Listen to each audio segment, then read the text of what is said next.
Hello and welcome to the Almus YouTube channel. This is our weekly windup series, and I am your host Swaraj.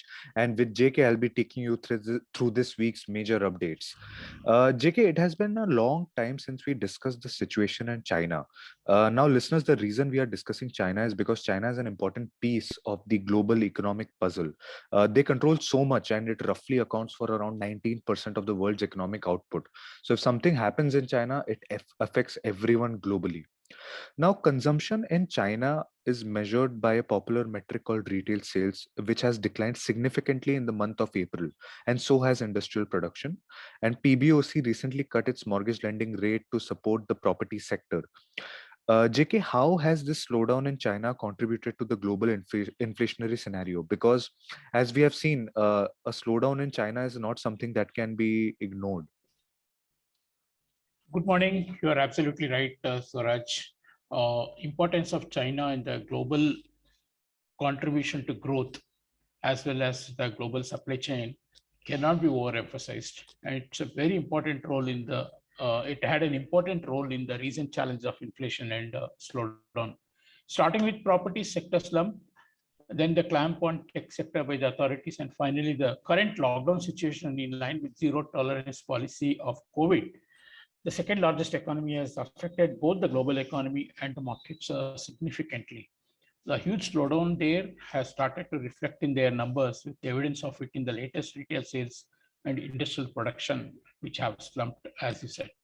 Now the estimates indicate Chinese economic growth may undershoot that of US for the first time since 1976, with their GDP expected to come around 4% this year, way lower than the 4.8% previous.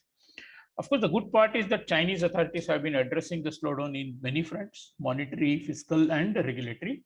They have eased banks' requirements on reserve funds, thus adding to liquidity, eased some of the controls, allowed Chinese yuan to fall, and the latest move to cut its prime rate for 5-year loans by 0.15%, much more than what the market had expected. These are all measures which are likely to have a cumulative effect of lifting the economy from its current slump, and that definitely recovery in China is going to boost the sentiment in the global market as well.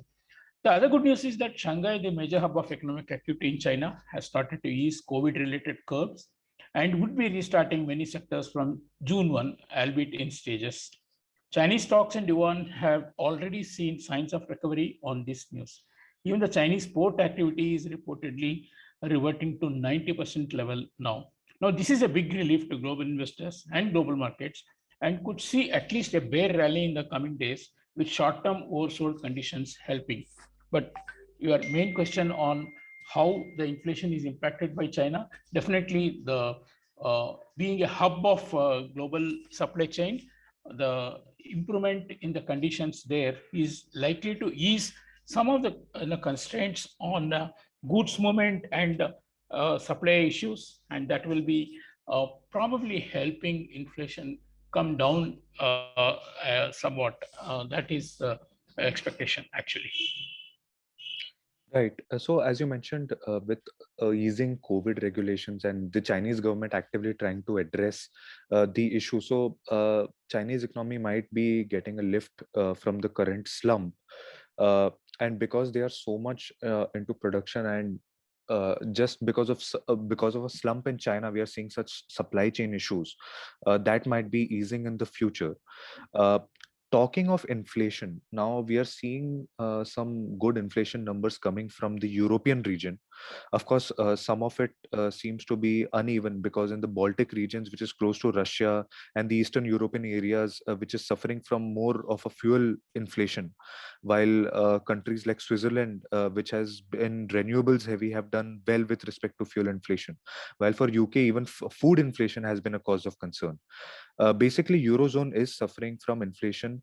uh, JK, we have seen some strength in the euro this week from a low of about 1.0350 to around 1.0550. As it is expected, ECB will take action to fight inflation. What are your thoughts on this? Do you think we have bottomed out in euro? First, on inflation, eurozone. Major countries in Euro have been experiencing inflation, the like of which we have not seen for more than 4 decades.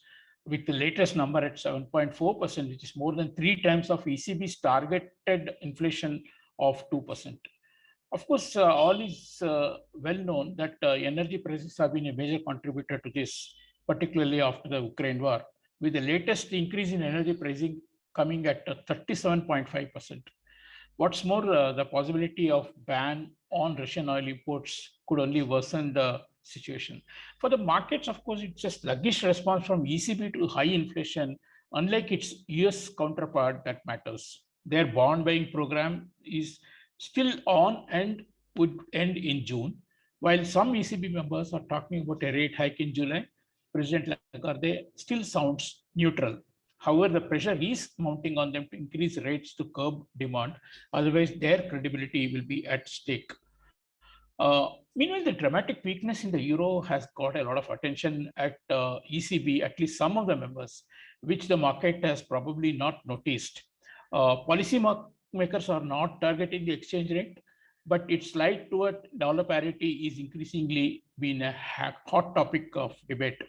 And one of the ECB members pointed out that a weaker currency could go against the price stability objective, while another said they were closely monitoring the impact of weaker euro-dollar exchange rate on inflation. So definitely we are seeing some stirring up of thoughts on the euro exchange rate and its impact on inflation from the ECB members. Of course, however, any verbal intervention from here to strengthen the euro will work to the extent that it comes hand in hand with the concrete policy action. Without policy action of ECB to raise rate or to tighten conditions, euro will not get sustainable support. Of course, it is rare for politicians and central banks to push for a strong currency because a weaker exchange rate is welcomed as it drives up growth by making countries' exports more active, more attractive.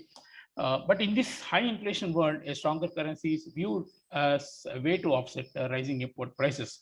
Just to give a perspective, a 5% drop in euro trade-weighted index could add as much as 0.5 percentage points to the inflation, according to one assessment.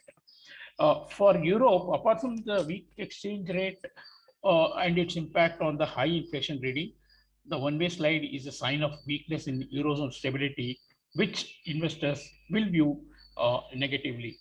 So we feel the euro's fall from here will raise more vocal protests from eurozone officials, and a fall to parity will increase, in my view, the chances of even a direct intervention, along with the Japanese officials who are also in a similar situation.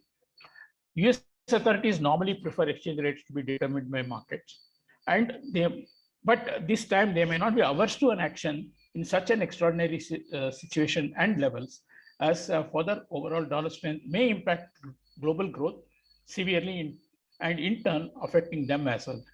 Seen as a bellwether of currencies, a reversal in euro's fortunes may support many others who are struggling with dollar strength and capital flows. So the euro's current level of 1.05 is still way lower than what we had seen last year by this time. So, and at the same time, inflation is running high. Policy action from ECB, which is discounted to be around 0.9% by the end of this year, is not well discounted by the market.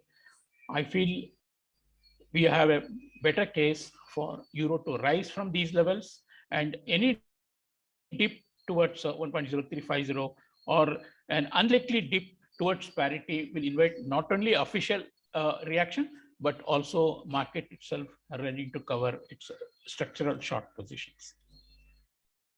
Okay, so as JK mentioned, strong case for euro to rise from here. Of course, we need to see strong policy support from the ECB. Talking about currencies, JK, I want to touch upon rupee. We have observed it traded about 77 for this entire week. What advice would you give to importers and exporters with respect to hedging their payables and receivables? Any strategies for the near term? See, rupee is trading at its all-time low and has been grabbing the attention of not only the market participants, but also the policymakers.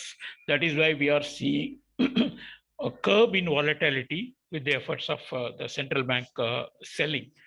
I think they have made it very clear that they do not like a one-way movement, high volatility, or any sort of disruptive moves. No doubt the fundamentals point to a weaker rupee. And in my view, oil price holds the key for rupee's moves further from these levels.